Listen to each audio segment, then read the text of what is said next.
I'm Claudine Wong from KTVU Channel 2 News. We want to welcome Lori D. Wilson, who is running for the office of Assembly Member for District 11. And Assembly District 11 has been redrawn, so take a look at this map so you can see which parts of Contra Costa County are included: Bethel Island, Oakley, Knightson, Discovery Bay, and Byron. Her opponent, Jenny Callison, was unable to join us today. Today's forum is sponsored by the Contra Costa County Elections Division, Contra Costa Television, and the West County and Diablo Valley League of Women Voters. We are recording these roundtables here in the studios of Contra Costa Television. Lori Wilson, thanks so much for joining us. Thank you for having me. It's an honor to be able to be here. So you've had a busy month of April. I wanted to give voters a chance to get to know you. You were elected and sworn in just a few weeks ago in a special election. The former Assembly member resigned last December, but you are not a stranger to public office, the mayor of Suisun City, and officially now running for this 2-year platform. Give voters more about yourself and your platform and what you want to do in this office. Thank you. Well, I had the opportunity. I grew up in Fresno, California on the west side, and my husband joined the military, which got us to Travis Air Force Base. And we decided to settle down when he switched from active to reserve and raise our children in Suisun City, California. Not too far after that, I decided to run for office and served. I lost the first time and had the opportunity to be appointed to a commission, the Parks and Rec Commission. And the next time I was successful and spent 6 years as the vice mayor before running for mayor, and had just finished, my 4th year as mayor before going to the seat for the assembly, which, as you noted, I was sworn in on April 6th. And so what was really exciting about being a local leader was my ability to focus on quality of life issues. And quality of life issues drive me. They're the thing I get excited about, whether it's the simple things such as like where a street light is and how that improves quality of life, to the big complicated things as the environment and protecting the environment that we serve in. Quality of life issues were key to me. And it's my core philosophical or political belief in terms of that everyone has a right to a high quality of life. Everyone has a right to define what that looks like for themselves. And it's my job as a community leader to facilitate that. And so really with the opportunity to go to the state level was to take that same core political philosophy, not just at the local level, but take it to the state level as well. And I'm so happy that the voters saw fit in the special election to send me there. So in terms of priorities, I mean, day one for you is closer than not. And so when you're taking a look at some of the issues facing the state and facing District 11, tell me what hits the top of the list of saying, this is what I need to do to make sure I hit the ground running and represent the district.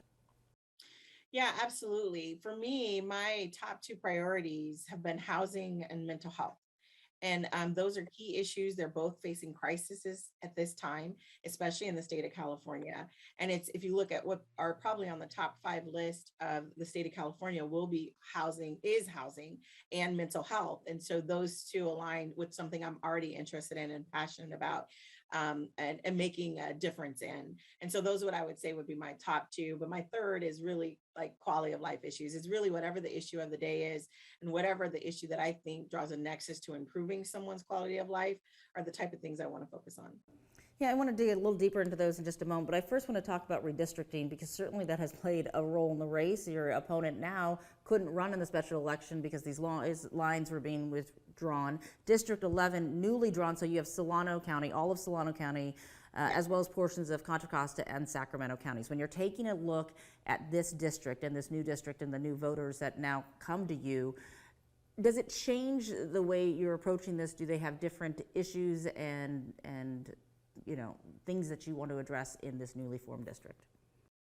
I think that, like I said, the top 3 were housing, mental health, and quality of life. All of those matter when it was, more 50-50 between Contra Costa and Solano County, and still matter when it's just all of Solano County with just a smaller portion of Contra Costa. But I think the key difference between the previous district and now really is surrounding the Delta and it being more focused, because we do have portions of Sacramento County as well, and it's centered around the Delta. And we know that the Delta is the key water infrastructure for the entire state of California, and the importance of protecting that and making sure we're making the right investments in that area to ensure we have the necessary infrastructure to be able to protect us from, potentially an earthquake that would threaten that infrastructure within the Delta. And so I think that's probably a big thing. It was a focus before and something necessary, but now it really is time for action about what we do with this natural resources that is in the heart of AD 11. And what I believe in the redistricting efforts, they centered around that. There was a thought, if you looked at the series of maps, how they changed, there was a thought to have the I-80 corridor be what the district was centered around, but it was shifted to the Delta, which is really important because it's a critical part of how we our water supply here in the state of California. So where do you think protection stands at this point, and what would you do next if someone says, what should we do in relation to the Delta and how to protect it? Well, here's the deal. I've spent the last 12 years in Suisun City with my focus on Suisun City, and leveraging every relationship that I was involved in, every board I was involved in, was really thinking about, well, how, not just the greater good, but how does this benefit Suisun City? And so when thinking about the Delta, my role was very limited in that place. And so one of the first things that I did as assembly member, I was like, I want to sit down with those who are experts in water in the Delta. And so I can understand and learn how to best advocate for what our needs are. Understand as a resident, how important the Delta is, how we protect it. I was something that as a local leader, I wasn't supportive of 2 tunnels. I wasn't supportive of 1 tunnel. But at the same time, we do need infrastructure in the Delta, because if there was a major earthquake, we would see that dissipate, and we would lose something that is vital not only to our district, but also to the water supply for the entire state of California. So I think there's an opportunity for not only myself to get educated on this subject, but to use that as an opportunity to educate those in my district, so we can come up with a comprehensive solution for how we protect that vital resource that's right in the heart of our district. I want to go you went from city to state to national. Where do you think California plays a role in your job on the national stage as well as you make policy? And what issues do you think you'll make the most impact there? Yeah, so here's the deal about California. Where we go, typically the nation follows. We are a leader.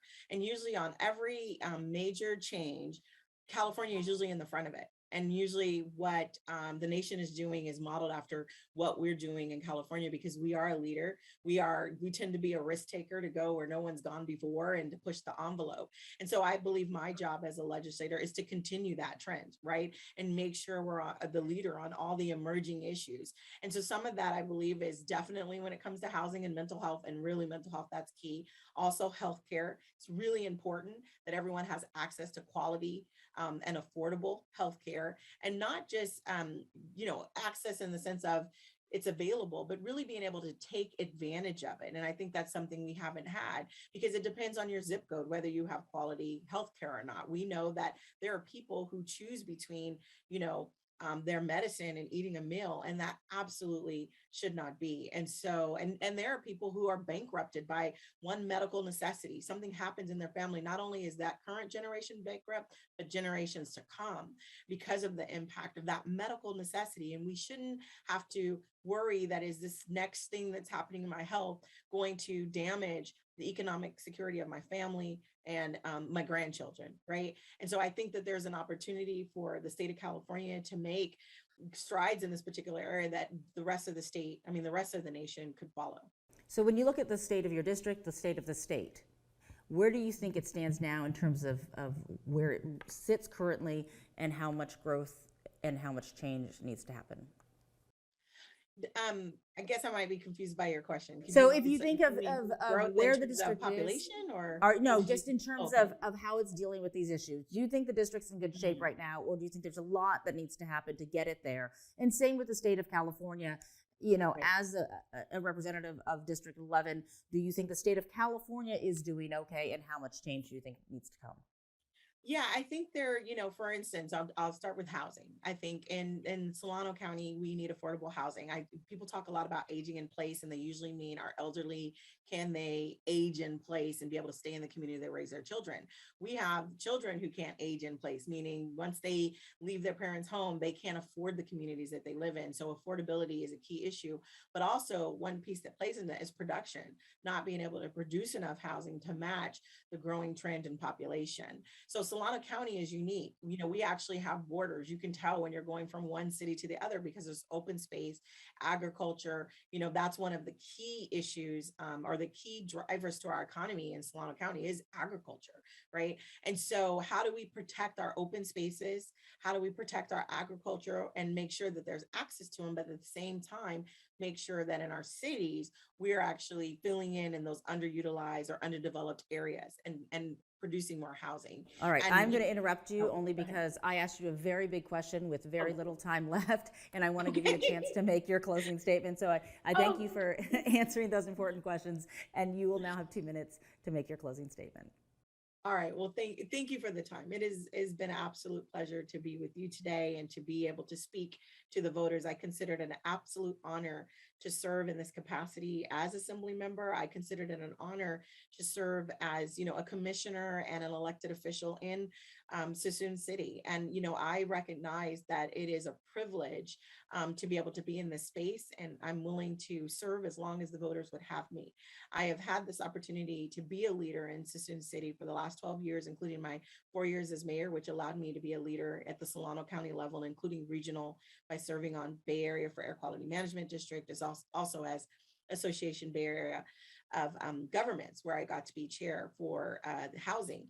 And so I'm looking forward to taking all of that experience and life experience to be able to make a difference for not only AD 11 and the residents of AD 11, if you would choose to give me a full term, but really for the betterment of the state of California, to make sure we're understanding as leaders in California, the quality of life needs to be the key issue, where we're looking at how do we improve the quality of life of the people we're called to serve, because everyone has a right to have a high quality of life. And I look forward to serving, to continuing to serve in that capacity. I am thankful for the seat, the honor to have served it, to be able to serve in this seat, and looking forward to serving longer.